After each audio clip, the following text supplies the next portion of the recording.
संसार को ही घर मान लिया और भूल गए अपने असली घर को। आया था रात भर रात्रि गुजारने के लिए, बस यही रह गए अपना घर मान।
रोने गाने से कुछ नहीं है।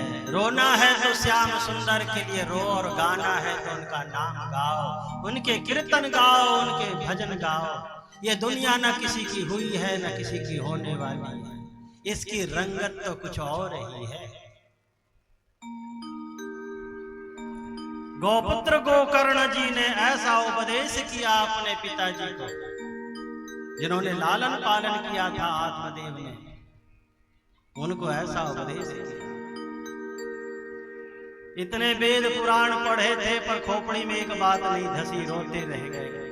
पर संत की कृपा तो देखो, बरसों आंख फोड़ते रहे पोथी पढ़ पढ़ के, पर मिला कुछ नहीं, रोते ही रह गए, बार बार मरने जा रहे थे। पर संत ने 2 ही श्लोक सुनाया और आत्मदेव के जन्म भर की व्यथा को समाप्त कर दिया, निकाल फेंका। आत्मदेव जो रो रहे थे हाथ पकड़ करके मुस्कुराने लगे। वत्स, अब ये बताओ हम करें क्या इस बुढ़ापे में? सारी जिंदगी तो बेटा हो जाए, घर बन जाए, पत्नी ठीक रहे, इसी में गवा दिया हमने।